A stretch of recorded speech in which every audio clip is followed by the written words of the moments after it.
I remember knowing about you back in 2005, so that set us all the way back. And I only got into a class with you and really learned and decided to study NLP with you in seriousness in 2018. So it took 13 years for me to take the plunge. But I have really good reasons about why I decided to commit to it. And there are three primary reasons. One, I was curious. I was curious about some of the materials that I learned on myself on the fringes and through the materials that you put out there.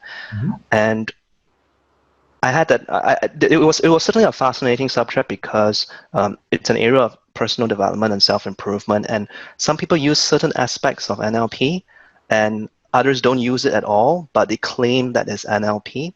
And I thought I want to study from the source. So that was one of the reasons that I decided to make that commitment. The second was I have someone close to me that was suffering some really traumatic experiences. And up to that point, there was nothing I could do because it's simply beyond something that I could handle. And it was also the feeling of helplessness when you need to be there for someone to give them emotional support or moral support, and everything's not helping. In fact, sometimes being there is making it worse. So it was a very helpless place to be in, and that's where I thought I needed to understand how to address something that can be sensitive, that might hurt a lot more, and just have more delicate way of to it. The third reason was also because I did it because I wanted to finally understand it face to face, and really invest the time to really understand the material. Because if you look at all the literature about NLP out there, it's in bits and pieces. And to be honest, a lot of them are posers. Now, there's a lot of misinformation that can be passed through, and I didn't want to learn from bad habits. I chose you primarily because, well, having 13 years to at least verify the source gives me confidence that I've chosen well. So I may not be good at a lot of things, but I did merit well, and I chose the right NLP trainer. So some are instantaneous. I mean, some work a lot quickly, and some will still work over a period of time. And let's be real, I'm still a work in progress. There's a lot of work to do, and there is no substitute for hard work, but this certainly opened up the field for me. I think one of the more concrete things that I was able to do, and I as you know, I went to the UK and back. I earned a scholarship to study in the UK and do my master's in data science when I haven't been back in school for 10 years. And we got all this math that's just trusted at us, and all that happened. Then COVID happened, which I did not preempt. Rookie mistake. And I'm glad, like, throughout all this, like, I still got an average result on all my taught modules on a distinction level. Wow. And it's not to attribute just to one thing. I mean, hard work was a big part of it. But what you taught me in NLP, I can frame things a little bit better. So for example, people would expect that when you finish a master's program, that you are an expert in everything. And that carries with it a lot of guilt, because when you finish your first term already and you feel like you don't know half of it, and you finish your second term and you feel like you only know half of it because all these materials are trusted at you, there's a lot of self-loathing, there's a lot of bad self-talk, there's a feeling that you're an imposter.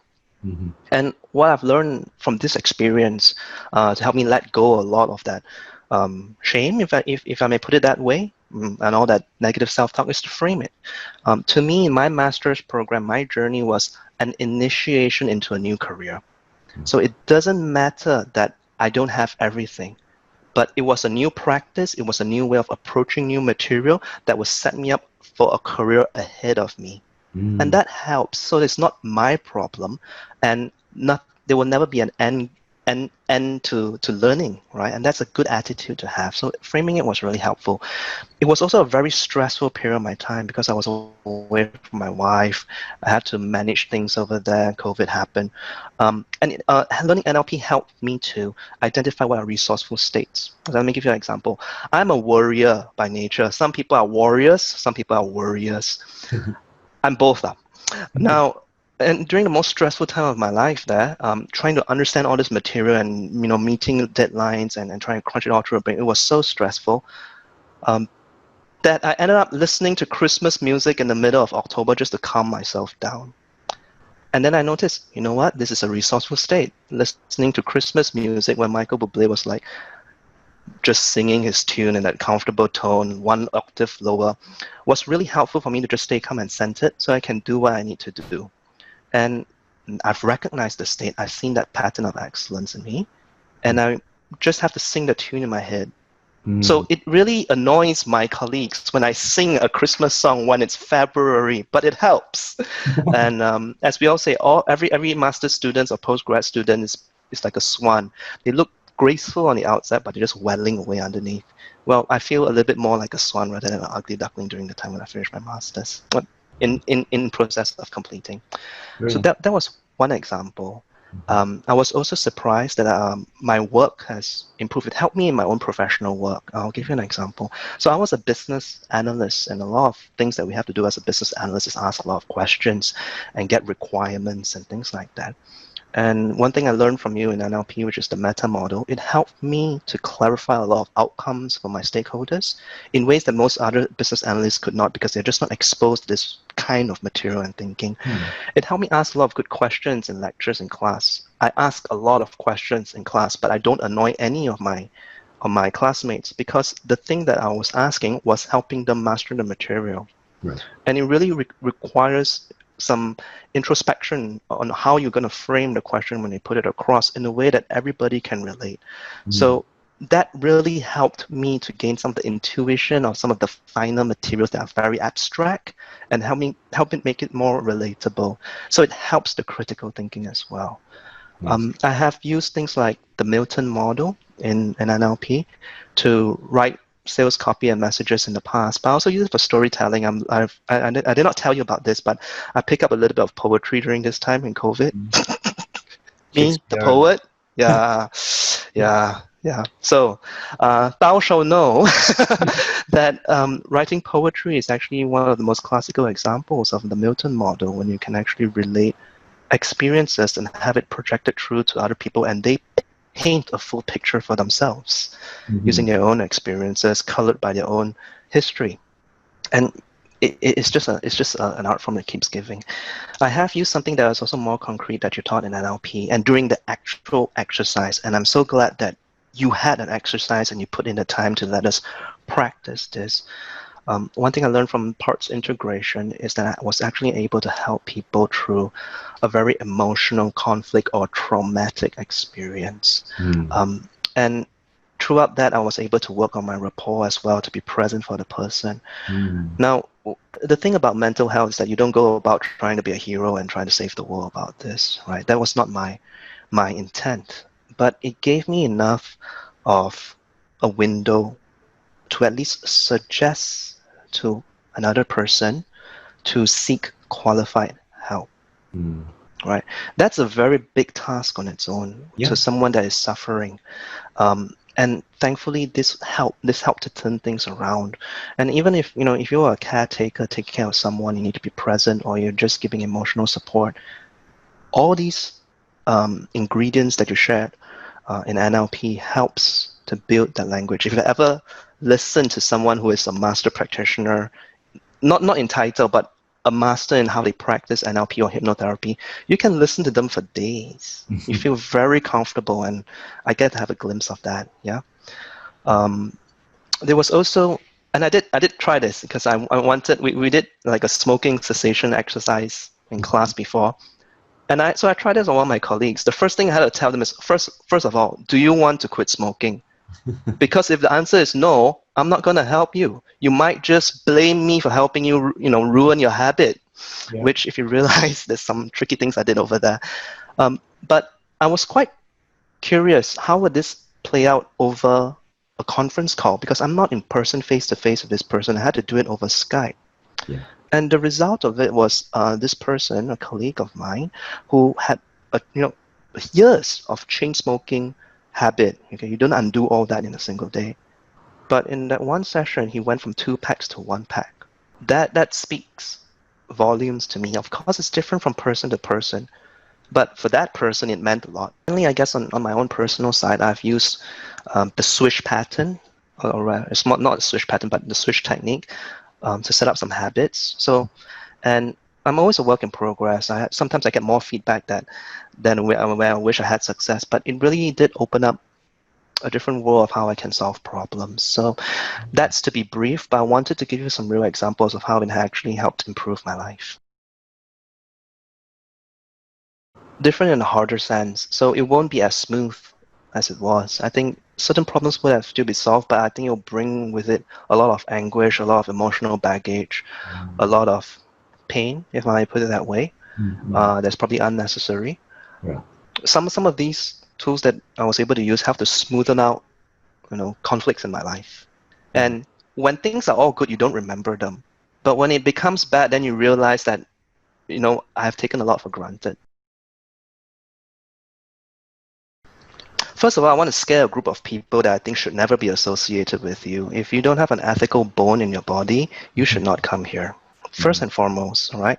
And how do we tell if something is ethical? Well, in my view, one, if it was written about it in a newspaper and published one day, will you be comfortable with that? Two, if it was done upon you, would you appreciate that? Or three, if it was done to the people that you care about, close families, father, mother, sisters, brother, sons and daughters, would you appreciate it? That's a good acid test, right? So this is something that's applied so that we can be a force for good, right? Now, to the people who are interested, I think it starts with this, that you have to know what is within your control and what is not within your control. What is not within your control, NLP will not help you because it's never in your control in the first place. Let me start with that, okay? Because there's a whole group of people, of positive thinkers who think they can affect the stock market to turn it the other way, or that you can avoid certain bad things from happening to you, that it's all really down to random luck. Okay? Now, what I would say to them is that if you know what is within your control and what isn't within your control, then NLP opens up all the control buttons, the sliders, the knobs, the dashboards, so that you can better influence the thing that you can control. And NLP, by definition, is a growing field, right? Simply because it's a whole body of work. And what may not be possible to yourself may eventually be possible for you. So I came up with a witty example. Look, I can't win bids and proposals and secure budgets all the time, but I can give the best case and communicate effectively on why the project should be approved. Right? That's within my control. I can't improve my eyesight to see 10x. I can't erase my hereditary diseases, but I can manage my pain. I can worry less. I can shift my state so that I'm not stressed all the time and be a total dickhead. I cannot be an overnight millionaire, but I can manage my mindset, build consistency to make good financial decisions, and I cannot be the smartest person in the room all the time. There are exceptions to that, but that's because I'm alone in the room. And even with that, it's questionable whether there's any signs of life, intelligent life. But I can recognize the patterns of excellence within myself. I can acknowledge that there are certain patterns of excellence within myself, and I can develop that. You can put a price tag on. So when I was doing this master's, right, now I used to I actually had an experience where I dropped out of university in undergraduate before. Then if I use that as my anchor point and view the rest of my master's journey, it'll be a very tough thing to do. There's a lot of self-loathing. I even curse myself in my own name out loud. Imagine that. But the fact that I can recognize that, I earned this scholarship. I'm here for a reason. And I can focus on that. That paints the whole picture differently. There is one story I think I will share with you, and it was an example where I was at work and I was doing IT support. If you can imagine IT support, we deal with a lot of complaints, right? No one would thank you for your time that you actually put in there. But there was one time I think I phrased the interaction differently, right? I called someone who is the external party. That means I don't have any rapport with this person at all. You can imagine. And I had to take up their time to ask questions. But the phrase that I use, and this just happened by, naturally, I said that I have to ask these questions and we need to do some tests so that I can prescribe the right solution. Who says that? Only a doctor would say that. That at the end of that interaction, she actually said back to me, and we've never met before, and she's like a manager of a certain level. She said, "Thank you, doctor." That wouldn't have happened. That wouldn't have happened. So I think many things can open up for you, and you can start to see the opportunities once you see and understand the language that is NLP.